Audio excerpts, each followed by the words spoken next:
IAS عہدیدار doctor علم برتی نے commissioner greater Hyderabad municipal corporation کے طور پر عہدہ سنبھال لیا۔ انہوں نے امرپالی کاٹا کی جگہ یہ ذمہ داری سنبھالی ہے۔ گزشتہ روز چیف سیکرٹری شانتی کماری نے علم برتی کو اس عہدے کی زائد ذمہ داری دی تھی۔ ان احکامات کے بعد آج علم برتی نے نئی ذمہ داری سنبھال لی۔ انکم ٹیکس کے عہدیداروں نے حیدرآباد اور اس کے اطراف تقریباً 30 مقامات پر ایک ساتھ دھاوے کیے۔ بڑی ریئل اسٹیٹ کمپنیوں پر یہ دھاوے کیے گئے۔ ریاستی دارالحکومت حیدرآباد کی بشمول کئی اضلاع رنگا ریڈی، میدک اور سنگا ریڈی میں بھی دھاوے کیے گئے ہیں۔ IT حکام کی تلاشیوں کا مقصد ریئل اسٹیٹ کی سرگرمیوں کی وسیع تر تحقیقات کے حصے کے طور پر نامعلوم اثاثہ جات اور مالی بے قاعدگیوں کا پردہ فاش کرنا ہے۔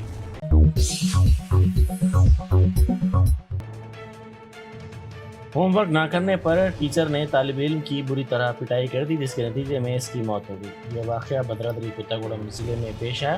ضلع کے لکشمی دیوی پلی منڈل کے ایک اسکول میں طالب علم کے ہوم ورک نہ کرنے پر برہمی کے عالم میں ٹیچر نے بری طرح اس کی پٹائی کر دی۔ اس واقعے کا ویڈیو وہاں لگے CCTV کیمرے میں قید ہو گیا۔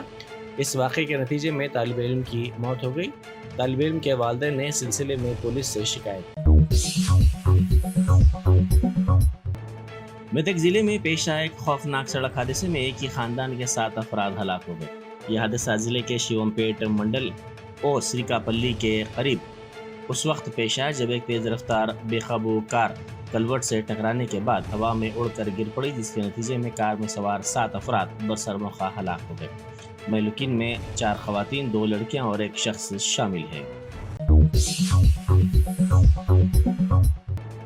شہر کے علاقے اشوک نگر میں کل رات گروپ کے امتحان کی تیاری کرنے والے طلبہ نے اچانک سڑک پر احتجاج کیا۔ احتجاجی طلبہ 21 اکتوبر سے ہونے والے گروپ 1 مینس امتحان کو ملتوی کرنے کا مطالبہ کر رہے تھے۔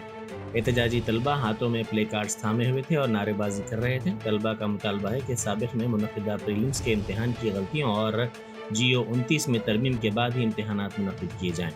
اطلاع ملتے ہی چکڑ پلی پولیس وہاں پہنچی، جس نے احتجاجیوں کو منتشر کرتے ہوئے بعض کو حراست میں لے لیا۔ ریت کی غیر قانونی منتقلی کو روکنے کی کوشش پر تلگو دیشم کے رکن اسمبلی کے حامیوں کی جانب سے حملہ کرنے کا ایک شخص نے الزام لگایا۔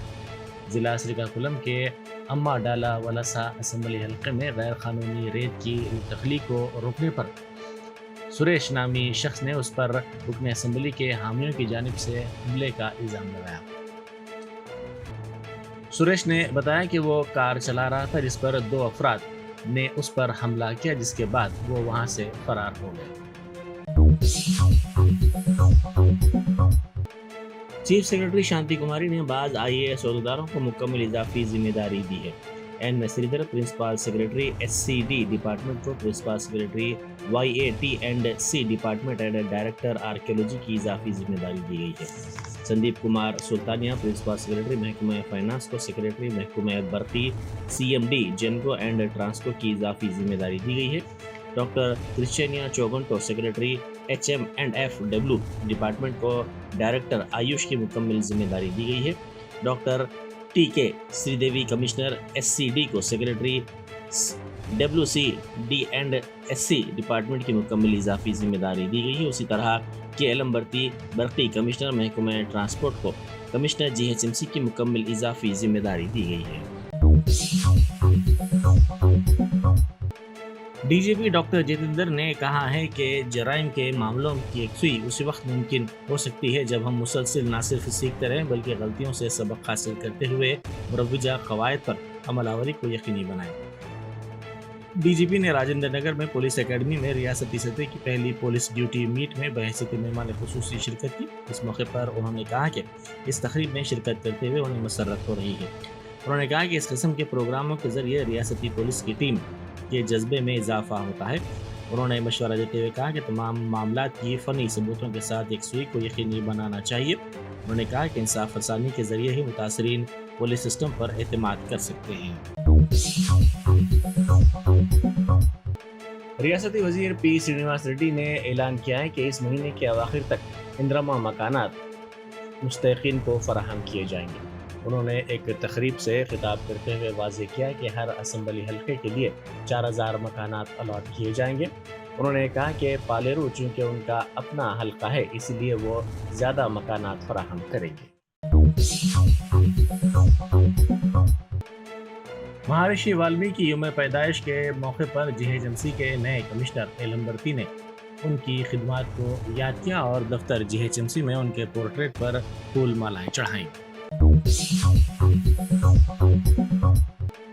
فشریز کارپوریشن کے صدر نشین سائی کمار نے الزام لگایا ہے کہ سابق ریاستی وزیر وہ BRS کے قائد ہریش راؤ دھوکے باز ہیں۔ انہوں نے میڈیا سے بات کرتے ہوئے پوچھا کہ ہریش راؤ نے گزشتہ 10 سالوں میں تالابوں میں کتنی مچھلیاں چھوڑنے کے کام کو یقینی بنایا ہے۔ انہوں نے الزام لگایا کہ مدیراج طبقے اور دیگر طبقات کے افراد کو ہریش راؤ اور سابق ریاستی وزیر تلسانی سرینیواس یادو نے دھوکہ دیا ہے۔ انہوں نے کہا کہ دونوں سابق وزراء نے فشریز ڈپارٹمنٹ میں کروڑوں روپے کا غبن کیا ہے۔ OBC لیڈر نائب سنگھ سینی نے آج دوبارہ ہریانہ کے وزیر اعلیٰ کا عہدہ سنبھال لیا۔ BJP ریاست میں مسلسل تیسری مرتبہ برسر اقتدار آئی ہے۔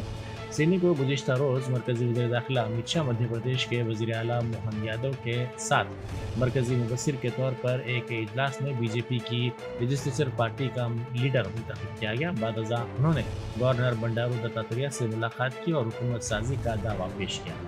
علم برداری کی تقریب میں اہم شخصیتیں شریک ہوئیں۔ نرمل میں جانوروں کو منتقل کرنے والی گاڑی حادثے کا شکار ہو گئی، جس کے نتیجے میں 2 مگرمچھ گاڑی سے نکل پڑے۔ یہ حادثہ ضلع کے منڈی گوٹ گاؤں میں اس وقت پیش آیا جب بہار کے دارالحکومت پٹنہ کے Sanjay Gandhi national zoo park سے مختلف اقسام کے جنگلی جانوروں کو بنگلورو کے باندرکٹہ نیشنل زو پارک منتقل کرنے کے لیے جانے والی 2 گاڑیوں میں سے ایک گاڑی کا توازن ڈرائیور نے منڈی گوٹ گاؤں کے قریب کھو دیا، جس کے نتیجے میں یہ گاڑی الٹ گئی۔ اس حادثے کے ساتھ ہی 8 مگرمچھوں میں سے 2 مگرمچھ باہر نکل آئے، تاہم مقامی جنگلات کے حکام نے فوری طور پر اقدامات کرتے ہوئے انہیں پکڑ لیا۔ تمام جانوروں کو دوسری گاڑی میں منتقل کرتے ہوئے بنگلورو روانہ کر دیا گیا۔ مدھیہ پردیش ہائی کورٹ نے پاکستان زندہ باد، ہندوستان مرد آباد کے نعرے لگانے والے شخص کو انوکھی سزا سنائی ہے۔ ہائی کورٹ نے سزا سناتے ہوئے کہا کہ نوجوان کو ہر مہینے 2 بار مقامی پولیس اسٹیشن جانا ہوگا، وہاں اسے قومی پرچم کو 21 بار سلامی دینی ہوگی۔ اس کے علاوہ ہر بار سلامی دینے کے ساتھ بھارت ماتا کی جے کہنا ہوگا۔ 17 مئی کو فیصل عرف فیضان نامی شخص نے پاکستان زندہ باد، ہندوستان مرد آباد کے نعرے لگائے تھے، جس کے خلاف بھوپال کے ایک پولیس اسٹیشن میں مقدمہ درج کیا گیا تھا۔ عدالت میں وکیل نے تسلیم کیا کہ فیصل نے ملک مخالف نعرے لگائے تھے۔ اس کے بعد عدالت نے کچھ شرائط کے ساتھ اسے ضمانت دی۔ عدالت نے کہا کہ فیصل کو ہر مہینے کے پہلے اور چوتھے منگل کو صبح 10 بجے سے 12 بجے دوپہر کے درمیان مسرود تھانے میں پیش ہونا ہوگا اور بھارت ماتا کی جے نعرے لگانے ہوں گے۔ ریاست کی اصل اپوزیشن جماعت BRS کے کارگزار صدر و سابق ریاستی وزیر تارک راما راؤ سے پارٹی کے ہیڈ کوارٹرز تلنگانہ بھون میں گروپ 1 مین امتحان کے امیدواروں نے ملاقات کی۔ اس ملاقات کے دوران GO 29 کے مسئلے پر بھی تبادلہ خیال کیا گیا۔ ان طلبہ نے گروپ 1 مین امتحان کو ملتوی کرنے کے لیے حکومت پر دباؤ ڈالنے BRS پر زور دیا۔ انہوں نے مطالبہ کیا کہ سابق میں منعقدہ پریلیمز کے امتحان کی غلطیوں اور GO 29 میں ترمیم کے بعد ہی امتحانات منعقد کیے جائیں۔ تلنگانہ الیکٹریسٹی ریگولیٹری کمیشن کے نئے دفتر ودیوت نینترن بھون کا افتتاح عمل میں آیا، جو پائیدار اور ترقی پذیر تلنگانہ کی جانب ایک اور قدم ہے۔ بلا وقفہ برقی کی فراہمی کو یقینی بنانا بھی اس کا مقصد ہے۔ 20,000 میگا واٹ گرین انرجی کا نشانہ اس سے مکمل کیا جائے گا تاکہ ہمارے قابل تجدید توانائی کے نشانے پورے کیے جا سکیں۔ توانائی کے اقدامات کے ذریعے کسانوں کو اضافی آمدنی کے مواقع فراہم کرنا بھی اس کا ایک اہم مقصد ہے۔ عبوری DGP کے تقرر پر سپریم کورٹ نے دونوں تیلگو ریاستوں تلنگانہ اور آندھرا پردیش کی حکومتوں سے ناراضگی کا اظہار کیا۔ سپریم کورٹ نے واضح کیا کہ قواعد کی خلاف ورزی DGPs کے تقرر کے سلسلے میں کی گئی ہے۔ آندھرا پردیش اور تلنگانہ کے ساتھ ساتھ دیگر 6 ریاستی حکومتوں کو بھی عدالت نے توہین عدالت کی نوٹس جاری کی ہے۔ ہریانہ سے تعلق رکھنے والے ونود کمار نے سپریم کورٹ میں ایک درخواست دائر کرتے ہوئے الزام لگایا تھا کہ آندھرا پردیش، تلنگانہ، راجستھان، پنجاب، بنگال، جھارکھنڈ، بہار اور یو پی کی حکومتوں نے قواعد کے خلاف عبوری ڈی جی پی مقرر کیے ہیں۔ سپریم کورٹ کے chief justice D Y Chandrachud جلد ہی ریٹائرڈ ہونے والے ہیں۔ سپریم کورٹ کے دوسرے سینئر جج جسٹس سنجیو کھنہ کے نام کی سفارش ہندوستان کے اگلے چیف جسٹس کے طور پر کی گئی ہے۔ جسٹس کھنہ کے نام کی تجویز پیش کرتے ہوئے مرکزی حکومت کو خط لکھا گیا ہے۔ چیف جسٹس چندرچوڑ 10 نومبر 2024 کو اپنے عہدے سے سبکدوش ہو رہے ہیں۔ اگر مرکزی حکومت سی جی آئی چندرچوڑ کی سفارش قبول کرتی ہے تو جسٹس کھنہ ہندوستان کے 51ویں چیف جسٹس ہوں گے۔ بطور چیف جسٹس، جسٹس کھنہ کی مدت 13 مئی 2025 تک تقریباً 7 ماہ ہوگی۔ حکومت نے عوامی اثاثوں کے تحفظ اور ناگہانی حالات سے نمٹنے کے اقدامات کو مستحکم کرنے کے لیے حیدرا کو greater Hyderabad municipal corporation act کے تحت تمام اہم اختیارات دیے ہیں۔ پرنسپل سیکرٹری محکمہ بلدی نظم و نسق دانا کشور نے اس تعلق سے جی او جاری کر دیا، جس کے تحت اب حیدرا کو جی ایچ ایم سی کے حدود میں عوامی اثاثوں بشمول سڑکوں، ڈرینز، تالابوں، پارکس اور دوسرے کھلے مقامات کا تحفظ کرنے کے اختیارات حاصل ہو گئے ہیں۔ G H M C act کی دفعہ 374 کے نفاذ کے ذریعے حکومت نے حیدرا کو اہم اثاثہ جات کو غیر قانونی قابضین سے محفوظ رکھنے کے لیے مجاز قرار دیا ہے۔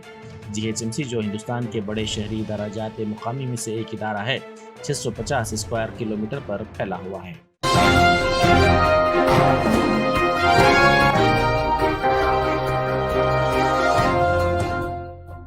Germanten super specialty hospital national award winner doctor Mir Jawad Zar Khan, German trained senior orthopedic surgeon and director, ماہر ڈاکٹرز ڈاکٹر واصف اعظم اور doctor Bharavi Chanduri, senior cardiologist اور دیگر ڈاکٹرز نمایاں خدمات انجام دے رہے ہیں۔ Robotic surgery, advance cath lab, M R I, operation theatre, I C U, 2D ultrasound جیسی سہولیات سے آراستہ کارپوریٹ لیول ہاسپٹل، واجبی فیس میں ہر مرض سے شفا یابی کے لیے جرمنٹن سپر اسپیشلٹی ہاسپٹل، عطا پور۔